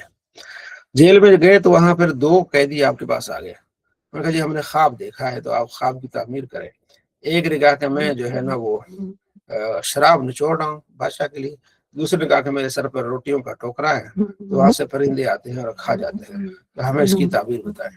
تو یوسف علیہ السلام فرمایا کہ ابھی کھانے کا ٹائم تھوڑا ہونے لگا ہے، تو کھانا آنے سے پہلے میں تمہیں بتا دوں گا اس کی تعبیر، لیکن اس سے پہلے میں کچھ تبلیغ کرنا چاہتا ہوں کہ ہم لوگ جو ہے نا، میں ملت ابراہیم کی پیروی کرتا ہوں، میرے آبا و اجداد وہاں سے ہیں، ہم اللہ کے ساتھ کسی کو شریک نہیں کراتے، یہ اللہ کا ہم پر فضل ہے، ٹھیک ہے۔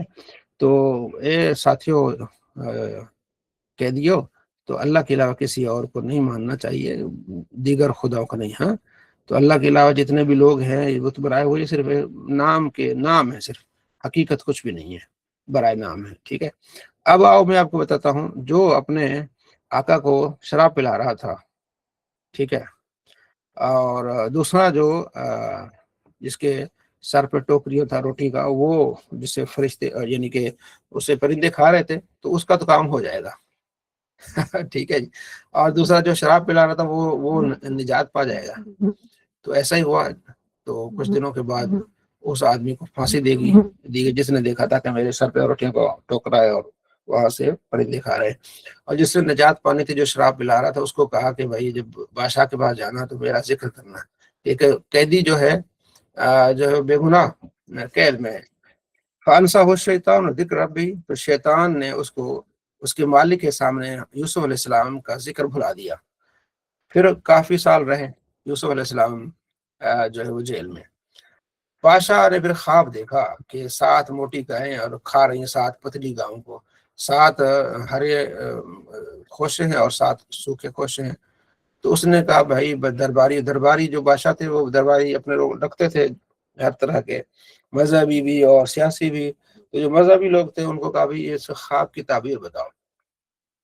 ان کا یہ پریشان حال خواب، اس کی کوئی تعبیر نہیں ہوتی۔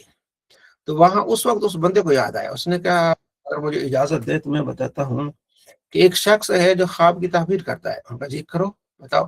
پھر وہی بندہ جس کو یوسف علیہ السلام نے کہا تھا کہ اپنے مالک کے سامنے میرا ذکر کرنا، وہ یوسف علیہ السلام کے پاس آتا ہے اور کہتا ہے کہ جناب علی یہ خواب ہے، اس کی تعبیر بتائے۔ پہلے تو معذرت قبول کرے، میں مجھے یاد نہیں رہا۔ آپ نے کوئی غصہ نہیں کیا؟ ان کا کوئی نہیں۔ تو آپ نے فرمایا کہ 7 سال پہلے ہوں گے جس میں خوب فراوانی ہوگی، بارشیں ہوں گی، پھر اگلے 7 سال جو ہوں گے نا اس میں قحط پڑے گا، تو لہٰذا آپ نے پہلے 7 سالوں کو غنیمت جانتے، اس میں کچھ چیزیں آپ نے جمع کر دینی ہے تاکہ اگلے 7 سالوں میں استعمال کی جائے۔ جب یہ بادشاہ کو یہ خواب سنایا گیا، اس نے کہا بالکل میرے خواب کی تعبیر یہی ہے، اس بندے کو لے آؤ۔ یوسف علیہ السلام کے پاس جاتے ہیں، بھائی چلیں بادشاہ آپ کو بلا رہا ہے۔ آپ فرمایا نہیں میں ایسے نہیں آؤں گا۔ بادشاہ سے پوچھے کہ ان عورتوں کا حال کیا ہے جن کی وجہ سے میں جو ہے قید میں ہوں۔ تو بادشاہ نے کہا یعنی اس کو تقریباً کوئی 14-15 سال ہو گئے، ٹھیک ہے، عرصہ ہو گیا۔ تو بادشاہ نے کہا یہ کون سی عورتیں، کیا معاملہ ہے؟ اس وقت جو عزیز مصر تھا وہ زندہ تھا، بوڑھا ہو گیا تھا، زلیخا بھی بوڑھی ہو گئی تھی سارا۔ پھر دوبارہ جناب علی وہ کیس کھل گئے، تو پھر زلیخا بھی لایا گیا، سب عورتوں کو لایا گیا۔ تو عورتوں نے کہا جی ہم نے ان میں کوئی کمی نہیں پائی، کوئی خامی نہیں پائی۔ زلیخا نے بھی اقرار کر لیا کہ نہیں ان میں کوئی کمی نہیں تھی، ٹھیک ہے۔ تو ان کو پھر لایا گیا کہ ان پر الزام تھا ذالک لیعلم انی لم اخن بالغیب۔ حضرت یوسف علیہ السلام نے کہا کہ میں نے اس لیے یہ بات کی تاکہ دنیا کو پتہ چل جائے اور میرے مالک کو پتہ چل جائے عزیز مصر کو کہ میں نے ان کی بے موجودگی میں، غیر موجودگی میں کوئی خیانت نہیں کی۔ اور اللہ تعالیٰ خائنوں کو جو ہے نا وہ ہدایت نہیں دیتا۔ یہ نہیں کہ ان کی وہ تھے نہیں گھر پہ، ان کی بیوی گھر پہ تھی تو ہم آپس میں ملے، ایسا کوئی نہیں ہے۔ تو یہاں پھر حضرت یوسف علیہ السلام بری عظیمہ ہو کے بادشاہ کے پاس آئے، فرمایا یہ میں اس لیے کیا ہے، میں وبا نفسی ان النفس الامارۃ بالسوء، میں بری نہیں سمجھتا اپنے نفس کو، کیونکہ نفس امارہ جو ہے نا برائی کا حکم دیتا ہے، مگر اللہ جس کو رحم فرمائے بچا دے۔ اچھا، بادشاہ نے کہا کہ بھائی اس کو میرے پاس لے آئے اور میں اس کو خلیف اپنا خاص بندہ بنانا چاہتا ہوں، ٹھیک ہے۔ تو حضرت یوسف علیہ السلام نے کہا کہ اگر آپ خاص بندہ بنانا چاہتے ہیں تو آپ مجھے وزیر خزانہ بنا دیں۔ تو انہوں نے پھر حضرت یوسف علیہ السلام کو وزیر خزانہ بنا دیا۔ پھر آپ نے تمام معاملات وہ طے کیے کہ 7 سال میں جو فراوانی ہے ان میں پھر گندم کو سٹوں کے اندر ہی جمع کیا، بڑے کارخانے بنائے، سارا یہ وہ۔ جب یہ 7 سال مکمل ہو گئے اور آپ نے پوری تدبیر کے ساتھ یہ کام کیا، اگلے جب 7 سال آئے تو 2-3 سالوں میں تو لوگوں نے تھوڑا بہت جمع تو کر دیا، اگلے 2-3 سال آئے تو پھر قحط پڑ گیا، لوگ دور دور سے مصر آتے تھے۔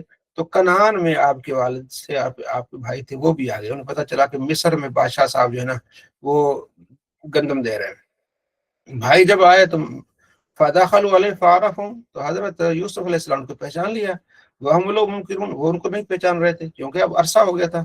یوسف علیہ السلام سے وہ بڑے تھے، آپ پہچان گئے، لیکن یوسف علیہ السلام چھوٹے تھے اور خد و خال بھی چینج ہو گئے، تو جناب علی وہ نہیں پہچان رہے۔ بہرحال آپ نے بڑی کرم نوازی کی اور انہیں جو ہے نا وہ سارا اپنا دانے وغیرہ گندم وغیرہ دے کے انہی کے سامان میں پھر جو پیسے تھے وہ سارے دوبارہ ڈلوا دیے، اور کہا کہ کتنے لوگ، ان کا جی ہم اتنے ہیں، اچھا کتنے بھائی ہو جی؟ اتنے بھائی ہیں، ایک تو چلا گیا بچپن میں، دوسرا جو ہے بنیامین تو اس جو گم ہو گیا تھا اس کا چھوٹا ہے۔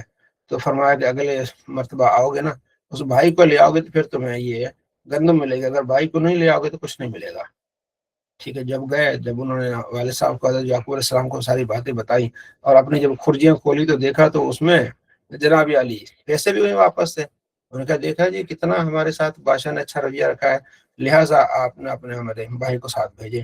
یعقوب علیہ السلام نے کہا تم نے یوسف کے ساتھ کیا کیا تھا؟ میں اب تم پر کیسے اعتبار کروں کہ جی آپ مہربانی کریں اعتبار کریں، ہم ہر لحاظ سے اپنے بھائی کو واپس لے آئیں گے۔ تو حضرت یعقوب علیہ السلام کا یا بنی لا تدخلوا من باب واحد، اے میرے بیٹے اب تم 11 ہو نا، تم ایک دروازے سے مت داخل ہونا۔ اب 11 بھائی لمبے قد کاٹ والے جب ایک دروازے سے جائیں گے تو لوگ حیران ہوں گے، ماشاء اللہ کیا ہے جی، تو تم الگ الگ دروازوں میں داخل ہونا، تو جو اللہ نے کرنا وہ ہوگا۔ یہ حضرت یعقوب علیہ السلام نے اپنی تدبیر فرمائی، اللہ نے فرمایا یہ ان کی صرف تدبیر تھی، جو ہونا تھا وہ ہونا ہے۔ فلما دخلوا یوسف آوا الیہ، جب یوسف علیہ السلام کے پاس آئے تو آپ نے ان کی آؤ بھگت کی، اپنے بھائی کو قریب بلایا اور پھر دعوت کر کے فرمایا کہ میں تمہارا بھائی ہوں۔ وہ بڑے خوش ہوئے، اب کیا کریں، ان کا ٹینشن لے تو میرے پاس ہی رہے گا، اب تو جائے گا نہیں۔ یوسف علیہ السلام نے ان کو پھر سارا جو سامان تھا ان کو دیا، اور جو ناپنے والا اوزار تھا وہ جناب علی ایک ایک کی خرجی میں ڈال دیا، اپنے بھائی کی خرجی میں ڈال دیا بنیامین کی۔ جب یہ مصر سے نکلنے ہی لگے تو پیچھے سے ایک پولیس والا آ گیا، جناب علی آپ چور ہو آپ لوگ، ہاں؟ ثم اذن مؤذن، اعلان کرنے والے آیا، ایک قافلے والے تم چور ہو۔ انہوں نے پھر مڑ کے دیکھا پیچھے، انہوں نے کہا کیا بات ہے، کیا تم نے نہیں پایا جو ہم چوری کر کے آئے ہیں؟ انہوں نے کہا جی بادشاہ کا جو ہے نا وزن والی چیز وہ نہیں ہے، جسے وزن کر کے دوسروں کو دانے وغیرہ دیتے ہیں۔ انہوں نے کہا آپ اللہ کی قسم ہم یہاں فساد کے لیے نہیں آئے، ہم کوئی چور نہیں ہے۔ حضرت یعقوب علیہ السلام، حضرت یوسف علیہ السلام بھائی نے کہا ہم کوئی چور نہیں ہے، تو چور تو فساد ہی ہوتا ہے۔ ان کا اگر تمہاری خرجیوں میں سے نکل جائے اس کی سزا کیا ہے؟ اس نے کہا جی، انہوں نے کہا جی سزا اس کی یہ ہے کہ وہی بندہ اپنے پاس رکھ لو اور اس کو غلام بنا کے اپنا کام کراؤ، یہی ہمارا طریقہ ہے کہ اگر ہماری کسی بھی خرجی کہتے ہیں وہ بوری، ہمارے کسی بھی اونٹ کی بوری سے، ظاہر جس کا اونٹ ہوگا اسی کی بوری سے اگر نکلا تو اس کو آپ نے کیا کر دینا ہے جناب علی، اپنے پاس رکھنا، اسے کام لینا۔ ان کا ٹھیک ہے۔ فبدا بأویۃ قبل اخی، تو حکمت عملی یہ تھی کہ انہوں نے پہلی بنیامین جو یوسف علیہ السلام کے بھائی تھے ان کی بوریوں سے نہیں لیا، بلکہ دوسرے بھائیوں کی بوریوں کو کھولا، کھولتے کھولتے پھر بنیامین کی بوری کھولی تو جناب علی وہاں وہ جناب علی ناپنے والی چیز موجود تھی۔ ان کا لے جی پھڑ آ گیا، یہ تو جناب علی چوری بنیامین نے کی۔ بھائی بڑے انہوں نے کہا قالوا ان یسرق فقد سرق اخ له من قبل، انہوں نے کہا بنیامین نے چوری کی ہے نا، اس سے پہلے اس کے بھائی نے بھی چوری کی، یوسف نے۔ یوسف علیہ السلام بھی اتنی دیر تک پہنچ گئے، آپ نے صبر کیا کہ یہ مجھے چور کہہ رہے ہیں کہ بنیامین نے چوری کی ہے، اس کے بھائی بھی نے بھی چوری کی ہے۔ اصل ہوا یہ تھا کہ حضرت یوسف علیہ السلام چھوٹے تھے تو ان کی جو پھوپھو تھی نا، انہوں نے یعقوب علیہ السلام کو کہا کہ اس کو نا 2-3 سال میرے پاس رکھے، بڑا پیارا سا بچہ، میں اس کو پالوں گی۔ تو پھوپھو لے گئی، 2-3 سال کے بعد حضرت یعقوب علیہ السلام نے کہا کہ بہن میرا بیٹا واپس لے آؤ، تو اس کا دل نہیں کر رہا تھا کہ اس کو واپس کرے، تو اس نے پھر ایک ہیلا تراشا، کیونکہ حضرت یعقوب علیہ السلام کی ان کی جو دین میں یہ تھا کہ اگر کوئی چوری کرے گا تو اسی چور کو پھر رکھا جائے گا جس کی چوری کی ہے۔ تو پھپھو نے کیا کیا کہ یوسف علیہ السلام کو بھیجنے سے پہلے جو ایک نبیوں کا ایک رومال تھا نا، وہ حضرت یوسف علیہ السلام کے اندر کرتے کے اندر باندھ دیا چھپا کے اس انداز سے۔ تو یوسف علیہ السلام کو ان کے والد صاحب لے گئے، اگلے دن اس نے جناب رولا ڈال دیا، میرا وہ نبیوں والا کرتا نہیں ہے، نبیوں والا وہ رومال نہیں ہے، کدھر گیا، ڈھونڈو ڈھونڈو ڈھونڈو، جناب بالآخر دیکھا یوسف علیہ السلام نے اندر سے پہنا ہوا ہے۔ انہوں نے کہا یوسف علیہ السلام میرے گھر سے آئے ہیں تو میرے گھر سے کرتا چوری کر کے آئے ہیں۔ اب اس شریعت میں کیا ہے یعقوب علیہ السلام کی، جو چوری کرے گا تو اسی کو پھر دوبارہ رکھنا پڑے گا۔ تو جناب علی پھر پھپھو کے پاس چلے گئے یوسف علیہ السلام۔ تو یہ پھپھو نے چلاکی سے، محبت میں کہتے ہیں جنگ اور محبت میں سب جائز ہوتا ہے، اور محبت کے چکر میں انہوں نے یہ کیا تو اس کی طرف اشارہ کیا کہ بنیامین نے چوری کی ہے نا، جس کے بھائی نے بھی چوری کی ہے۔ یوسف علیہ السلام نے فاسر یوسف نفسہ ولم یبدی لهم، یوسف علیہ السلام اس بات کو دل میں رکھ لیا اور ظاہر نہیں کیا، صبر کیا۔ قال انتم شر مکانا، اور کہا کہ تم بہت بری جگہ پر ہو، واللہ عالم بما تصفون، اللہ جانتا جو تم کر رہے ہو۔ انہوں نے کہا جی عزیز مصر بادشاہ صاحب، یہ ہمارے والد صاحب بڑے بوڑھے ہیں، لہذا ہم میں سے کسی ایک کو رکھ لے، بنیامین کو چھوڑ دیں، اگر ہم آپ کو بڑا اچھا انسان سمجھتے ہیں۔ حضرت یوسف علیہ السلام نے کہا معاذ اللہ، اللہ کی پناہ، میں کسی اور کو سزا کیوں دوں، سزا تو اس کو ملے گی جو مجرم ہے۔ تو اللہ نے فرمایا یہ بھی ہیلا ہم نے یوسف علیہ السلام کو سکھایا، نرفع درجات من نشاء وفوق کل ذی علم علیم، ہر علم والے سے اوپر ایک علم والا ہے۔ اچھا، جب یہ مایوس ہو گئے کہ یوسف علیہ السلام کو بادشاہ نے نہیں چھوڑنا، تو ان میں سے ایک نے کہا بھائی ابو جی نے تو یہ کہا تھا کہ بھائی کو لانا ہے لازمی، اس کے بغیر نہیں آنا، لہٰذا میں تو یہیں رہوں گا، میں یہاں سے نہیں جاؤں گا، تم جاؤ اور پھر ابو کو بتاؤ بھائی تیرے بیٹے نے چوری کی ہے، ابنا کا ان نبنا کا سرق، آپ کے بیٹے نے چوری کی ہے، گواہی کے طور پر یہ گاؤں والے ہیں جو ساتھ میں ہمارے قافلے والے ہیں، ان سے پوچھ لیں، وصل قریۃ التی کننا فیہا، اس گاؤں والوں سے پوچھیں اور اس قافلے والوں سے پوچھیں، یہ ہمارے ساتھ تھے، تو چوری کی ہے بنیامین نے، تو یہ ہو گیا۔ جب وہاں پہنچے حضرت یعقوب علیہ السلام فرمائے فصبر جمیل، صبر بہتر ہے بھائی، اللہ بہتر فرمائے گا۔ تو بڑے پریشان ہوئے، یا آصف علی یوسف، جب مڑے نہ کہتے اے یوسف، وابیضت عیناہ من الحزن فہو کظیم، ان کی آنکھوں میں سے آنسو بہ رہے تھے۔ قالوا تاللہ تفتح تذکر یوسف حتی تکون حردا، ان کا بیٹوں کا ابو جی آپ ہر وقت یوسف کو یاد کرتے رہیں گے یہاں تک کہ اپنے آپ کو ختم کر دیں گے، یوسف کو کئی سال ہو گئے ہیں۔ یعقوب علیہ السلام کا انما اشکو بثی و حزنی اللہ، میں اپنی غم کی باتیں اللہ سے کر رہا ہوں، وہ میرا رب جانتا ہے، تم نہیں جانتے۔ اے میرے بیٹو جاؤ یوسف کو ڈھونڈ کے آؤ، اس کے بھائی کو ڈھونڈ کے آؤ۔ ابھی بھی یوسف کا ذکر ہے، یوسف جوان ہو گئے سارا کچھ، لیکن اللہ کی رحمت سے مایوس نہ ہو، جاؤ ڈھونڈ کے آؤ، جاؤ جاؤ۔ پھر وہ گئے، فلما دخلوا علیہ، جب وہ پہنچے یوسف علیہ السلام، قالوا یا العزیز، اے عزیز مصر، مسنا، ہمیں بڑی تکلیف پہنچی ہے، ہمارے گھر والوں کو، بہرحال ہم سے یہ تھوڑی بہت پونجی ہے، پیسے یہ لے لے، ہمیں دانے بھی دے دے، گندم بھی دے دے، اور ہم پر تصدق کر، مہربانی کر، ہمارے بھائی کو چھوڑ۔ قال هل علمتم ما فعلتم یوسف، یوسف علیہ السلام نے کہا کیا تمہیں پتا ہے تم نے کیا کیا یوسف کے ساتھ، اس کے بھائی کے ساتھ، اذا انتم جاہلون، جب تم نادان تھے۔ جب یوسف علیہ السلام نے یہ کہا، وہ سمجھ گئے، ہاں، قالو، کہنے لگے اینک لانت یوسف، کیا آپ یوسف ہیں؟ قال انا یوسف وہذا اخی، یوسف علیہ السلام نے کہا ہاں میں یوسف اور یہ میرے بھائی ہیں، قد من اللہ علینا، اللہ نے ہم پر احسان کیا ہے، بے شک جو پرہیزگار ہے، صبر کرنے والا ہے، اللہ اس کا عمل ضائع نہیں کرتا۔ قالوا تاللہ لقد آثرک اللہ علینا، ہم کہنے لگے اللہ کی قسم آپ کو اللہ نے وسعتیں دی، اللہ نے آپ کو ترجیح دی، وان کننا لخاطئین، ہم سے خطا ہو گئی۔ تو قال لا تثریب علیکم اليوم، تو حضرت یوسف علیہ السلام کہ آج کسی پر کوئی زیادتی نہیں ہوگی، اللہ تمہیں بخشے، اور ارحم الراحمین ہے۔ پھر انہیں بتایا جی آپ کی جو ہے وہ غم میں بھائی والد صاحب تو نابینا ہو گئے ہیں۔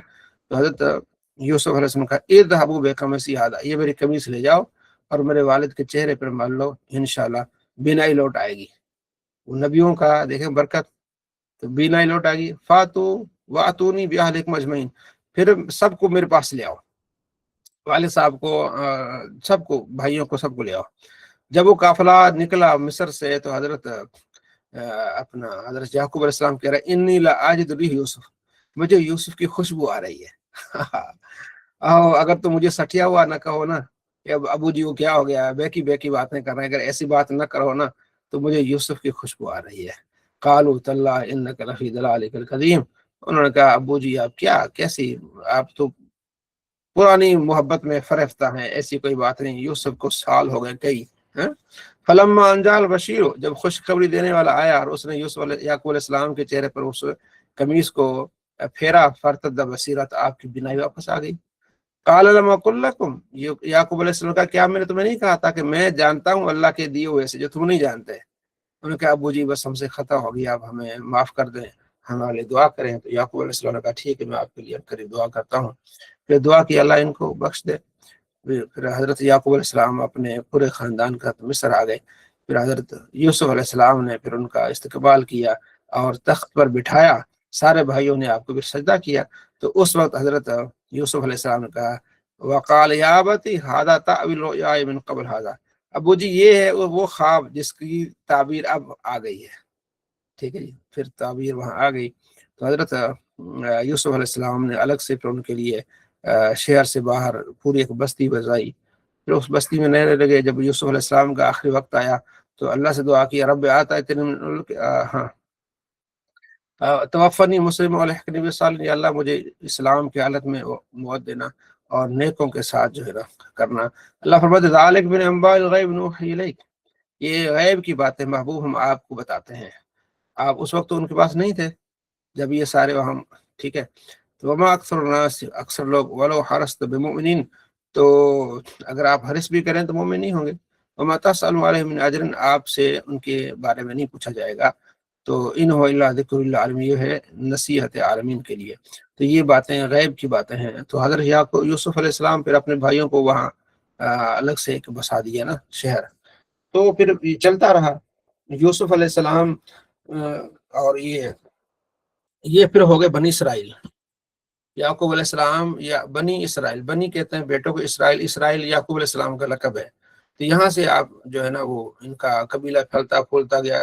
چلتا چلتا چلتا ایک وقت آیا کہ لوگوں نے پھر بغاوت کر دی. انہوں نے کہا جی یہ یوسف علیہ السلام اور پھر ان کے بھائی پھر چلتے چلتے یہ تو باہر کے ہیں، ہم تو جو ہے نا ادھر کے ہیں، ٹھیک ہے، لہٰذا ہم اپنے علاقے والے جو بادشاہ بنیں گے.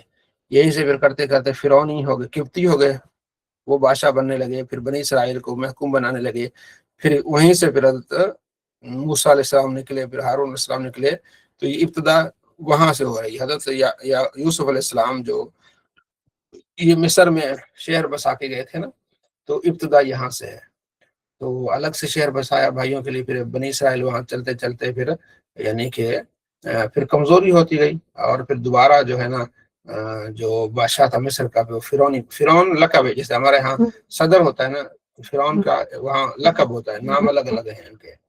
تو پھر اینڈ پہ جو بڑا فرعون آیا، ٹھیک ہے جی، اور پھر موسیٰ علیہ السلام کا اس سے کیا ہو گیا، ٹکرا ہو گیا. یہ بات ہے. اور کائیہ من آیات فی السماوات والارض، بہت ساری ایسی نشانیاں ہیں زمین آسمان جو اس پر گزرتے ہیں، ان کی طرف توجہ نہیں کرتے. ٹھیک ہے، اکثر ایسے ہیں جو ایمان نہیں لاتے اور مشرک ہی رہتے ہیں. تو یہ اللہ بتا رہا ہے کہ دنیا میں جو چیزیں ہیں دیکھ رہے ہو، ان پر غور و فکر کرو. اور یہ واقعہ حضرت لقد کان فی قصص عبرۃ لأولی الالباب، یہ جو واقعے ہیں اس میں نصیحت ہیں عقل والوں کے لیے. ٹھیک ہے نا، کہ صبر کریں تو بالآخر انجام بھلا ہوتا ہے، جو جیسا کہ حضرت یوسف علیہ السلام نے صبر کیا. تو یہ فرمایا. یہاں تک ہم نے اس کو کیا کر دیا، خلاصہ بیان کر دیا سورہ یوسف کا اور سورہ ہود کا اور سورہ یونس کا. اللہ تبارک و تعالی ہم سب کے لیے آسانی فرمائے. صلی اللہ علیہ محمد صلی اللہ تعالی علیہ وآلہ وسلم.